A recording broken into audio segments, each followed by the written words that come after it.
सभी प्यारे भक्तों को राम राम। आज भगत माल में से कथा करेंगे श्री श्री चैतन्य महाप्रभु प्रभु श्री नित्यानंद गोस्वामी श्री हित हरिवंश चंद्र जी।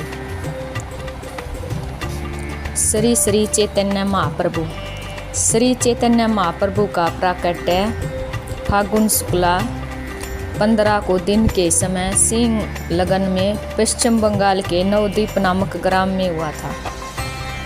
इनके पिता का नाम जगन्नाथ मिश्र और माता का नाम सची देवी था। ये भगवान श्री कृष्ण के अनन्य भगत थे। इन्हें लोग श्री राधा का अवतार मानते थे। बंगाल के वैष्णव तो इन्हें साक्षात पूर्ण ब्रह्म ही मानते थे। इनके जीवन के अंतिम 6 वर्ष राधा भाव में ही बीते। उन दिनों इनके अंदर महाभाव के सारे लक्षण प्रकट हुए थे और जिस समय ये श्री कृष्ण के विरह में उन्मत्त होकर रोने और चीखने लगे थे, उस समय पत्थर का हृदय भी पिघल जाता था। इनके व्यक्तित्व का लोगों पर ऐसा विलक्षण प्रभाव पड़ा कि श्री वासुदेव, सार्वभौम और प्रकाशानंद सरस्वती जैसे अद्वैत वेदांती भी इनके थोड़ी देर के संग से श्री कृष्ण प्रेमी बन गए। यही नहीं, इनके विरोधी भी इनके भक्त बन गए और जगाई मदाई जैसे महान दुराचारी भी संत बन गए। कई बड़े बड़े सन्यासी भी इनके अनुयायी हो गए। यद्यपि इनका प्रधान उद्देश्य भगवत भक्ति और भगवान नाम का प्रचार करना और जगत में प्रेम और शांति का साम्राज्य स्थापित करना था, तथापि इन्होंने दूसरे धर्म और दूसरे साधनों को कभी निंदा नहीं की। इनके भक्ति सिद्धांत में दैत और अदैत का बड़ा सुंदर समन्वय हुआ है। इन्होंने कलिमल ग्रसित जीवों के उद्धार के लिए भगवान नाम के जप और कीर्तन को ही मुख्य और सरल उपाय माना है। इनकी दीक्षण यात्रा में गोदावरी के तट पर इनका इनके शिष्य राय रामानंद के साथ बड़ा विलक्षण संवाद हुआ, जिसमें इन्होंने राधा भाव को सबसे ऊंचा भाव बतलाया और इन्होंने अपने शिक्षाटक में अपने उपदेशों का सार भी भर दिया। यहाँ शिक्षाटक अर्थ सहित दिया जा रहा है। भगवान श्री कृष्ण के नाम और गुण का कीर्तन सर्वोपरि है। उसकी तुलना में कोई साधन नहीं ठहर सकता। वह चित्त रूपी दर्पण को स्वच्छ कर देता है, संसार रूपी घोर दानव नल को बुझा देता है, कल्याण रूपी कुमुद को अपने किरण जल से विकसित करने वाला तथा आनंद के समुद्र को बढ़ा देने वाला चंद्रमा है। विद्या रूपिणी वधु को जीवन देने वाला है। पद पद पर पूर्ण अमृत का आस्वादन कराने वाला तथा संपूर्ण आत्मा को शांति एवं आनंद की धारा में डुबा देने वाला है। भगवान अपने अनेक नाम प्रकट करके उनमें अपनी संपूर्ण भगवती शक्ति डाल दी और उन्होंने ही अपने समान सर्वशक्तिमान बना दिया और उन्होंने स्मरण करने का कोई समय विशेष भी निर्धारित नहीं किया। हम जब चाहें तभी उन्होंने याद कर सकते हैं।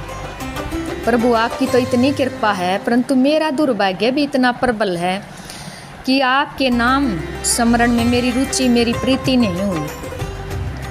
तिनके से भी अत्यंत छोटा, वृक्ष से भी अधिक सहनशील, स्वयं मान रहित किंतु दूसरों के लिए मानप्रद बनकर भगवान श्री हरि का नित्य निरंतर कीर्तन करना चाहिए। हे ईश्वर, हे जगदीश्वर, मुझे न धन बल चाहिए, न जन बल, न सुंदर स्त्री और न कविता शक्ति अथवा सर्वज्ञत्व ही चाहिए। मेरी तो जन्म जन्मांतरण में आप परमेश्वर के चरणों में हेतु की भक्ति अकारण प्रीति बनी रही। अहो नंद नंदन, घोर संसार सागर में पड़े हुए मुझ सेवक को कृपा पूर्वक अपने चरण कमलों में लगे हुए एक रज कण के तुल्य समझ लो। प्रभु, वह दिन कब होगा जब तुम्हारा नाम लेने पर मेरे नेत्र निरंतर बहते हुए आंसुओं की धार से सदा भीगे रहेंगे। मेरा कंठ गदगद हो जाने के कारण मेरे मुख से रुक रुक कर वाणी निकलेगी और मेरा शरीर रोमांच से व्याप्त हो जाएगा। अहो, श्री गोविंद के विरह में मेरा एक एक पल युग के समान बीत रहा है। नेत्रों में पावस ऋतु छा गई है। सारा संसार सुन्ना हो गया। वह लंपट चाहे मुझे गले में लगाए अथवा पैरों से लिपटी हुई मुझको चरणों के तले दबाकर पीस डाले अथवा मेरी आंखों से ओझल रहकर मुझे मर्महारत करे, वह जो कुछ भी करे मेरा प्राणनाथ तो वही है, दूसरा कोई नहीं। श्री चैतन्य भगवान नाम के बड़े ही रसिक, अनुभवी और प्रेमी थे। इन्होंने बतलाया था, हरे कृष्ण कृष्ण हरे हरे, हरे राम राम राम हरे हरे। यह महामंत्र सबसे अधिक लाभकारी और भगवत प्रेम को बढ़ाने वाला है। भगवान नाम का बिना श्रद्धा के उच्चारण करने से भी मनुष्य संसार के दुखों से छूटकर भगवान के परम धाम का अधिकारी बन जाता है। श्री चैतन्य महाप्रभु ने हमें यह बताया कि भक्तों को भगवान नाम के उच्चारण के साथ दैवीय संपत्ति का भी अर्जन करना चाहिए। दैवीय संपत्ति के प्रधान लक्षण उन्होंने बताए कि दया, हिंसा, मत्सर शून्यता, सत्य, समता, उदारता, मृदुता, सोच, अनासक्ति, परोपकार, समता, निष्कामता, चित्त की स्थिरता, इंद्रिय दमन, युक्ताहार विहार, गंभीरता, पर दुख कातरता, मैत्रीय, तेज धैर्य इत्यादि। श्री चैतन्य महाप्रभु आचरण की पवित्रता पर बहुत जोर देते थे। उन्होंने अपने सन्यासी शिष्यों के लिए नियम बना दिया था कि कोई भी स्त्री से बात तक न करे। एक बार उनके शिष्य छोटे हरिदास ने माधवी नाम की एक वृद्ध स्त्री से बात कर ली थी, जो स्वयं महाप्रभु की भगत थी। केवल इस अपराध के लिए उन्होंने हरिदास का सदा के लिए परित्याग कर दिया, यद्यपि उनका चरित्र सर्वथा निर्दोष था। श्री चैतन्य महाप्रभु 24 वर्ष की अवस्था तक गृहस्थाश्रम में रहे। इनका नाम निमाई पंडित था और ये न्याय के बड़े पंडित थे। इन्होंने न्याय शास्त्र पर एक अपूर्व ग्रंथ लिखा था, जिसे देखकर इनके एक मित्र को बड़ी ईर्ष्या हुई, क्योंकि उन्होंने यह भय हुआ कि इनके ग्रंथ के प्रकाश में आने पर इनके ग्रंथ का आदर कम हो जाएगा। और इस पर श्री चैतन्य ने अपने ग्रंथ को गंगा जी में बहा दिया। कैसा अपूर्व त्याग है। पहली अपनी पत्नी लक्ष्मी देवी का देहांत हो जाने के बाद इन्होंने दूसरा विवाह श्री विष्णु प्रिया जी के साथ किया था, परंतु कहते हैं न, इनका अपनी पत्नी के प्रति सदा पवित्र भाव रहा। 24 वर्ष की अवस्था में इन्होंने केशव भारतीय नामक सन्यासी महात्मा से सन्यास की दीक्षा ग्रहण की। इन्होंने सन्यास इसलिए नहीं लिया कि भगवत प्राप्ति के लिए सन्यास लेना अनिवार्य है। इनका उद्देश्य काशी आदि तीर्थों के सन्यासियों को भक्ति मार्ग में लगाना था। बिना पूर्ण वैराग हुए किसी को सन्यास की दीक्षा नहीं देते थे। इसलिए इन्होंने पहली बार अपने शिष्य रघुनाथ दास को सन्यास लेने से मना किया था। इनके जीवन में अनेक लीलाएं अलौकिक घटनाएं हुई, जो किसी मनुष्य के लिए संभव नहीं है और जिनसे इनका ईश्वरत्व प्रकट होता है। इन्होंने एक बार श्री अद्वैत प्रभु को विश्व रूप का दर्शन कराया था और नित्यानंद प्रभु को एक बार शंख चक्र गदा पद सारंग धनुष मुरली लिए वे षष्ठभुज नारायण के रूप में, दूसरी बार 2 हाथों में मुरली और 2 हाथों में शंख चक्र लिए चतुर्भुज रूप में, तीसरी बार द्विभुज श्री कृष्ण के रूप में दर्शन दिया था। इनकी माता सची देव ने इनके अभिनय हृदय श्री नित्यानंद प्रभु और इनको बलराम और श्री कृष्ण के रूप में देखा था। गोदावरी के तट पर राय रामानंद के सामने ये रस राज और महाभाव के युगल रूप में प्रकट हुए, जिसे देखकर राय रामानंद अपने शरीर को नहीं संभाल सके और मूर्छित होकर गिर पड़े। अपने जीवन के शेष भाग में जब ये नीलाचल में रहते थे, एक बार ये कमरे में से बाहर निकल आए थे और उस समय इनके शरीर के जोड़ खुल गई, जिससे इनके अवयव बहुत लंबे हो गए। एक दिन इनके अवयव कछुए के अवयव की भांति सिकुड़ गई और ये मिट्टी के लोदे के समान पृथ्वी पर पड़े रही। इसके अतिरिक्त इन्होंने कई साधारण चमत्कार भी दिखलाए। उदाहरणतः श्री चैतन्य चरित्र अमृत में लिखा है कि इन्होंने कई कोढ़ी और अन्य असाध्य लोगों से पीड़ित रोगियों को रोग मुक्त कर दिया। दीक्षण में जब ये अपने भक्त नरहरि सरकार ठाकुर के गांव श्रीखंड में पहुंचे, तब नित्यानंद प्रभु को मधु की आवश्यकता हुई। उन्होंने उस समय एक सरोवर के जल को शहद के रूप में पलट दिया, जिससे आज तक वह तालाब मधु पुष्करणी के नाम से विख्यात है। इनके उपदेश और चरित्रों का प्रभाव आज भी लोगों पर खूब है। श्री चैतन्य के महाप्रभु के प्रधान अनुयायियों के नाम है श्री नित्यानंद प्रभु, श्री अद्वैत प्रभु, राय रामानंद, श्री रूप गोस्वामी, श्री सनातन गोस्वामी, रघुनाथ भट्ट, श्री जीव गोस्वामी, श्री गोपाल भट्ट, रघुनाथ दास, हरिदास साधु और नरहरि सरकार ठाकुर। श्री चैतन्य महाप्रभु का जीवन प्रेम में है, जो जानने के लिए अंग्रेजी की लॉर्ड गुरु रंग और बंगाल के श्री चैतन्य चरित्र अमृता, श्री चैतन्य भागवत और अमीय निमाई चरित्र और हिंदी के श्री चैतन्य चित्रावली गीता प्रेस गोरखपुर से प्रकाशित नामक ग्रंथों को पढ़ना चाहिए। प्रभु श्री नित्यानंद। भारतीय इतिहास के मध्यकालीन भक्त विकास में निताई और निमाई का नाम बड़ी ही श्रद्धा से लिया जाता है। भगवत भक्ति के प्रचार से निताई और निमाई ने केवल वंग देश को ही नहीं, समस्त भारत को प्रभावित किया। नित्यानंद मधुराति मधुर भक्ति सुधा का पान करके रात दिन उन्मत्त की तरह हरिनाम ध्वनि से असंख्य जीवों का उद्धार करते रहते थे। श्यामामला वंग भूमि के वीर भूमि जनपद के एक चाका गांव में माघ मास में श्री नित्यानंद का जन्म हुआ था। उनके पिता माता आंडाई पंडित और पदावती बड़े धर्मनिष्ठ थे। दोनों विष्णु भक्त थे। एक बार पदावती ने स्वप्न में एक महापुरुष को देखा। उन्होंने कहा कि तुम्हारे गर्भ से एक ऐसा पुत्र उत्पन्न होगा जो पापियों का उद्धार करेगा और नर नारी को भक्ति का मार्ग दिखाएगा। नित्यानंद ने महापुरुष के कथन की सत्यता प्रमाणित कर दी। बचपन से वे नित्यानंद में अलौकिक पुरुष के लक्षण प्रकट होने लगे। वे श्री कृष्ण की बाल लीलाओं का अनुकरण करते करते उन्मत्त हो जाया करते थे। वे बाल्यावस्था से ही संसार के प्रपंचों के प्रति उदासीन रहने लगे। एक बार उनके घर पर एक सन्यासी आए और निताई के स्वभाव और उनकी प्रतिभा पर आकृष्ट होकर उन्होंने उनको अपने साथ ले लिया। निताई इस घटना के बाद फिर कभी घर नहीं लौटे। निताई ने तीर्थयात्रा आरंभ किया। अयोध्या हस्तिनापुर होते हुए ब्रज पहुँचे और इस तीर्थ यात्रा में उनकी श्री माधवेंद्रपुरी से भेंट हुई। दोनों प्रेम विहल होकर एक दूसरे से मिले। तदंतर निताई वृंदावन में एक पागल की तरह भगवान श्री कृष्ण के अन्वेषण में घूमने लगे। बिना मांगे कोई कुछ दे देता तो खा लेते, नहीं तो भूखे ही रह जाते। महात्मा ईश्वरपुरी ने उसे एक बार कहा कि ठाकुर ये क्या देखते हो, तुम्हारे श्री कृष्ण तो नवद्वीप में सची के घर पैदा हो गई। निताई नवद्वीप के लिए चल पड़े। नित्यानंद नवद्वीप पहुंचकर नंदन आचार्य के घर ठहर गए और निमाई पंडित श्री चैतन्य ने अपने शिष्यों सहित निताई के दर्शन किए। उनके कानों में कुंडल थे, शरीर पर पीताम्बर लहरा था, उनकी भुजाएं घुटनों तक लंबी थी, उनकी कांति अत्यंत दिव्य थी। निमाई अपने आप को अधिक समय तक संभाल न सके। श्री गौरचंद्र ने उनकी चरण वंदना की।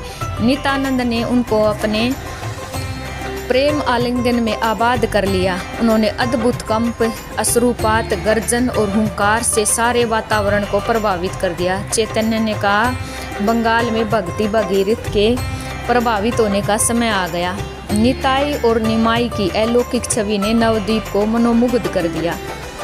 सची माता निताई को अपने बड़े लड़के के समान मानती थी और उनके जीवन की अनेक अलौकिक घटनाएं। एक बार वे गौर के घर अवधूत वेश में पहुंच गए और गौर विष्णु प्रिया से बात कर रहे थे। विष्णु प्रिया लज्जा के घर में छिप गई और निताई के नैनों से अश्रु बह रहे थे और मधुर हरि नाम का रसना से उच्चारण हो रहा था। वे ब्रह्म ज्ञान शून्य थे और गौर ने माला पहनाकर उनका चरणामृत लिया। निताई चैतन्य के आदेश से नवद्वीप और उनके आसपास के स्थानों से हरि नाम का प्रचार करने लगे।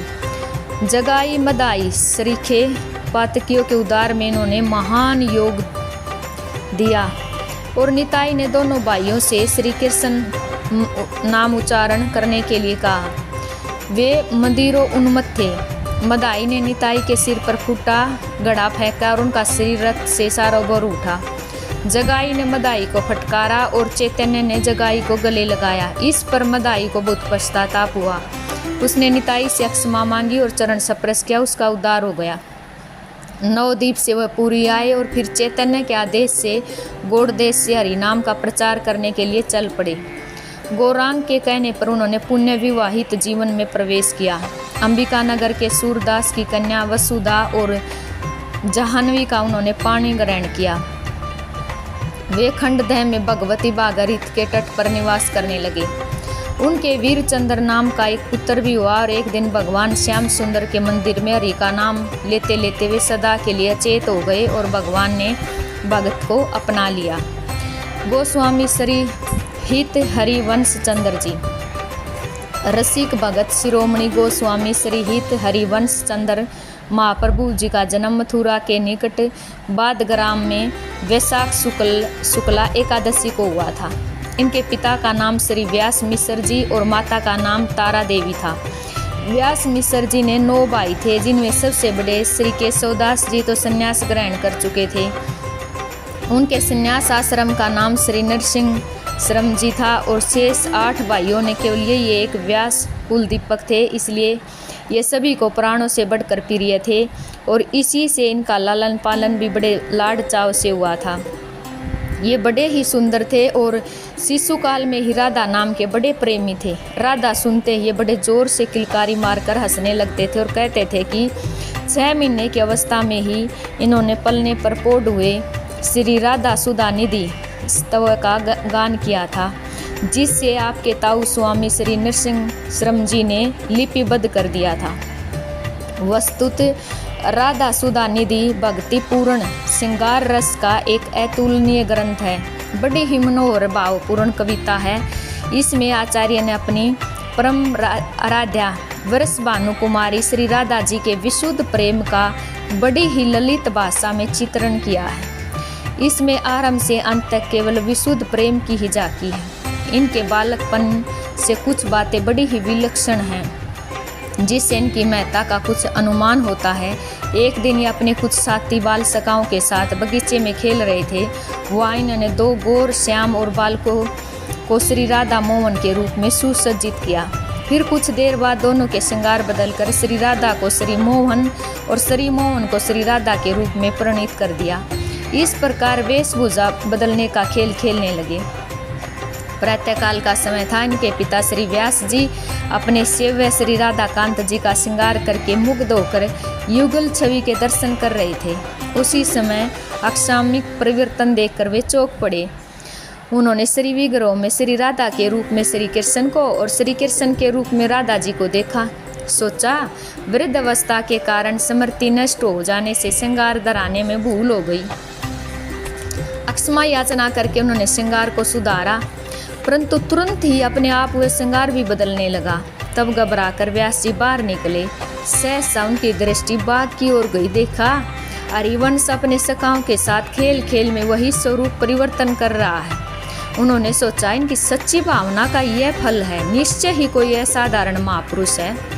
एक बार श्री व्यास जी ने अपने सेव्य श्री ठाकुर जी के सामने लड्डू का भोग रखा और इतने में देखते हैं कि लड्डुओं के साथ फल दलों से भरे हुए बहुत से दोने थाल में रखे हैं। इन्होंने बड़ा आश्चर्य हुआ। उस दिन की बात याद आ गई। पूजन के बाद इन्होंने बाहर जाकर देखा तो पता लगा कि हरिवंश जी बगीचे में 2 वृक्षों को नीले पीले पुष्पों की मालाओं से सजाकर युगल किशोर की भावना से उनके सामने फल दल का भोग रखा है।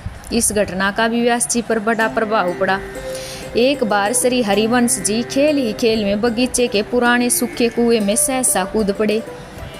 इससे श्री व्यास जी, माता तारा देवी और कुटुंब के लोगों को तो अपार दुख हुआ और सारे नगर निवासी व्याकुल हो उठे। व्यास जी तो शोकाकुल होकर कुएं में कूदने को तैयार हो गए। लोगों ने जबरदस्ती उन्होंने पकड़ रखा। कुछ ही क्षणों के पश्चात लोगों ने देखा कुएं में एक दिव्य प्रकाश फैल गया और श्री हरिवंश जी श्याम सुंदर के मंजूल श्री विग्रह को अपने नन्हे नन्हे कोमल कर कमलों से संभाले हुए अपने आप कुएं से ऊपर उठते चले आ रहे हैं। इस प्रकार आप ऊपर पहुंच गए और पहुंचने के साथ ही कुआं निर्मल जल से भर गया। माता पिता तथा अन्य सब लोग आनंद सागर में डुबकियां लगाने लगे। श्री हरिवंश जी जिन भगवान श्याम सुंदर के मधुर मनोहर श्री विग्रह को लेकर ऊपर आए थे, उस श्री विग्रह की शोभा श्री अतुलनीय थी। उसके एक एक अंग से मानो सौंदर्य माधुर्य का निर्जर बह रहा था। सब लोग उसका दर्शन करके निहाल हो गए। तदंतर श्री ठाकुर जी को राजमहल में लाया गया और बड़े समारोह से उनकी प्रतिष्ठा की गई। श्री हरिवंश जी ने उनका परम रहस्यमय नामकरण किया, श्री नवरंगी लाल जी। अब श्री हरिवंश जी निरंतर अपने श्री नवरंगी लाल जी की पूजा सेवा में निमग्न रहने लगे। इस समय इनकी अवस्था 5 वर्ष की थी। इसके कुछ ही दिनों बाद इनकी अतुलनीय प्रेमीय सेवा से विमुग्ध होकर साक्षात रासेश्वरी नित्य निकुंजेश्वरी वृषभानु नंदनी श्री राधिका जी ने इन्होंने दर्शन दिए। अपनी रस भावना पूर्ण सेवा पद्धति का उपदेश किया और मंत्र दान करके इन्होंने शिष्य रूप में स्वीकार किया। इनका वर्णन करते हुए गोस्वामी श्री जतनलाल जी लिखते हैं कि 8 वर्ष की अवस्था में उपनयन संस्कार हुआ। 16 वर्ष की अवस्था में श्री रुक्मिणी देवी से आपका विवाह हो गया और पिता माता के गोलोकवासी हो जाने के बाद आप सब कुछ त्याग कर श्री वृंदावन के लिए विदा हो गए और श्री नवरंगी लाल जी की सेवा भी अपने पुत्रों को सौंप दी, जो इस समय तक आपके तृतीय पुत्र श्री गोपीनाथ प्रभु के वंशजों के द्वारा से देववन में हो रही है। देववन से आप चिड़ियावल आए और यहाँ आत्मदेव नामक एक भक्त ब्राह्मण के घर ठाकुर जी श्री राधा वल्लभ जी विराजमान थे। आत्मदेव जी को सपना देश हुआ और उसी के अनुसार श्री राधा वल्लभ जी महाराज को श्री हरिवंश जी वृंदावन ले आए और वृंदावन में मदन टेर नामक स्थान में श्री राधा वल्लभ जी ने प्रथम निवास किया। इसके पश्चात इन्होंने भ्रमण करके श्री वृंदावन के दर्शन किए और प्राचीन और गुप्त सेवा कुंज, रास मंडल, वंशीवट एवं मानसरोवर नामक 4 पुण्य स्थलों को प्रकट किया। तदंतर आप सेवा कुंज के समीप ही कुटिया में रहने लगे और श्री राधा वल्लभ जी का प्रथम प्रतिष्ठा उत्सव इसी स्थान पर हुआ। स्वामी श्री हरिदास जी ने आपका अभिनय प्रेम का संबंध था और ओरछे के राजपुरोहित और गुरु प्रसिद्ध भक्त श्री हरिराम जी व्यास ने भी आकर श्री हिताचार्य प्रभु से ही दीक्षा ग्रहण की थी। श्री वृंदावन महिमा अमृत के निर्माता महाप्रभु श्री चैतन्य के भक्त प्रसिद्ध स्वामी श्री प्रबोधानंद जी की भी आपके प्रति बड़ी निष्ठा और प्रीति थी। श्री भगवान की सेवा में किसी प्रकार अपने को लगाए रखना चाहिए, कैसे अपने हाथों सारी सेवा करनी चाहिए, इसकी शिक्षा श्री हित हरिवंश प्रभु जी के जीवन की एक घटना से बहुत सुंदर मिलती है। श्री हित हरिवंश जी एक दिन मानसरोवर पर अपने कोमल कर कमलों से सूखी लकड़ियां तोड़ रहे थे और इसी समय आपके प्रिय शिष्य दीवान श्री नाहरमल जी दर्शनार्थ वहां पहुँचे। नाहरमल जी ने प्रभु की लकड़ियां तोड़ते देख दुखी होकर कहा, प्रभु आप स्वयं लकड़ियां तोड़ने का इतना कष्ट क्यों उठा रहे हो? यह काम तो किसी कहर से भी करा जा सकता है। यदि ऐसा ही है तो फिर हम सेवका का तो जीवन ही व्यर्थ है। नारमल के आंतरिक प्रेम से प्रभु का मन प्रसन्न था, परंतु सेवा की महत्ता बतलाने के लिए उन्होंने कठोर स्वर में कहा, नारमल तुम जैसे राजसी पुरुषों को धन का बड़ा मद रहता है, तभी तो तुम ठाकुर जी की सेवा कारों के द्वारा करवाने की बात कहते हो। तुम्हारी इस भेद बुद्धि से मुझे बड़ा कष्ट हुआ। कहते हैं श्री हित हरिवंश प्रभु जी ने उनको अपने पास आने तक से रोक दिया। आखिर जब नारमल जी ने दुखी होकर अनशन किया, पूरे 3 दिन बीत गए, तब वे कृपा करके नारमल जी के पास गए और प्रेम पूर्ण शब्दों में बोले, भैया प्रभु सेवा का स्वरूप बड़ा विलक्षण है।